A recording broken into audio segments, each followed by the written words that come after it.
If you're a writer, you've probably wrestled with this question. What really makes a story great? Is it that heart-pounding plot that you just can't put down? Or is it that unforgettable character who just kind of lives in your head for years to come? Well, today we're not just going to debate the question, we are going to find the answer.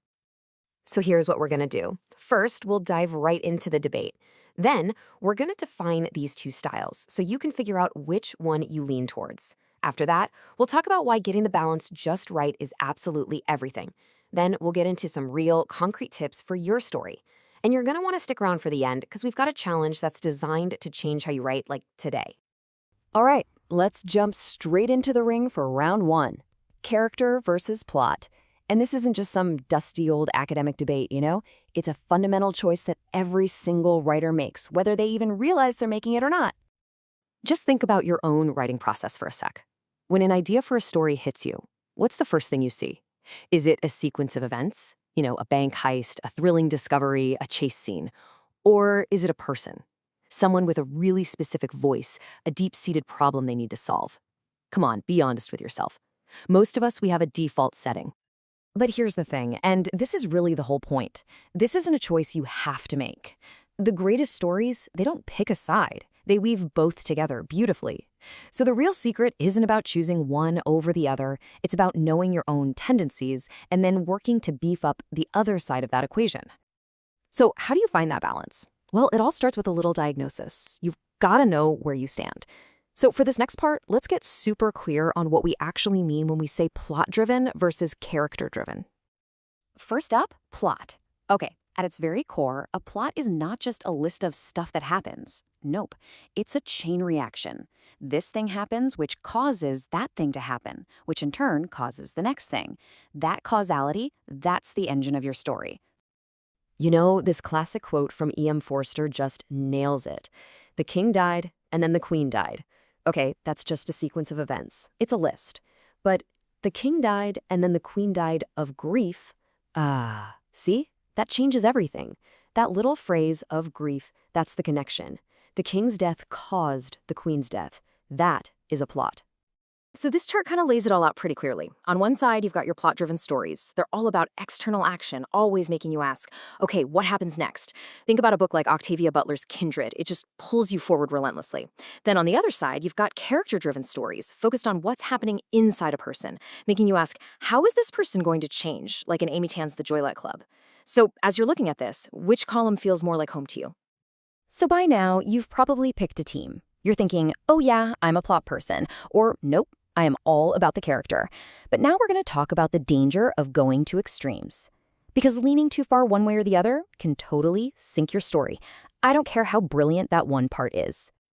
And hey, if you favor plot, you're in some pretty good company. The philosopher Aristotle, way back in ancient Greece, he argued that plot was the soul of tragedy, the absolute most important part of any story. For him, the structure of what happens, that was everything.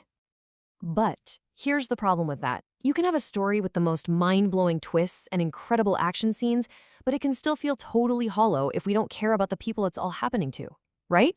If you don't have a character to root for, the stakes just disappear. The plot just becomes a bunch of empty fireworks. And on the flip side, you could create the most fascinating, complex, psychologically deep character ever put to paper. But if they just sit in a room thinking, with no challenges, no goals, no conflict, well, there's no story. It's just boring. It's the conflict, the stuff that happens to them, that really shows us who they are. All right, enough theory. We get it. We need balance. So let's get practical. In this section, we're moving from diagnosis to treatment. These are real, actionable tips designed to help you strengthen your specific weakness and hopefully turn it into a brand new strength. Okay, first up, let's talk to the architects, the plot-driven writers. If your story is this perfectly designed machine, but your characters feel a little bit like pawns you're just moving around a chessboard, this is for you. Okay, the biggest mental shift you have to make is this.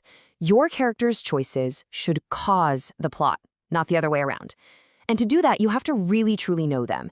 Try building a character Bible. Flesh out their backstory so their actions feel real and earned. Then, for every single scene, you have to know their motivation. Ask yourself, why are they doing this? You don't have to spell it out for the reader, but you have to know why. All right, now for the portrait painters, the character driven writers. If you know your main character's every thought, every feeling, but you struggle to give them a world that really pushes back and challenges them, these next tips are for you. So, first off, your characters can't just exist in their own heads. They have to actually do something and interact with their world. Second, you have to resist the urge to protect them. Perfect is boring. Let your characters be messy, let them make terrible choices. That's where all the good tension comes from.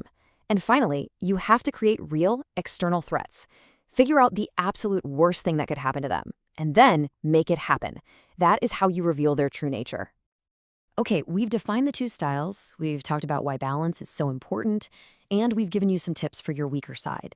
So now, for our last section, we are going to tie this all together with one simple, powerful question that forces plot and character to work together perfectly.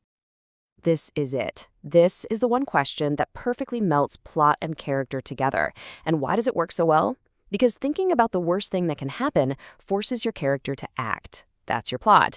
And the way they act reveals who they truly are. That's your character.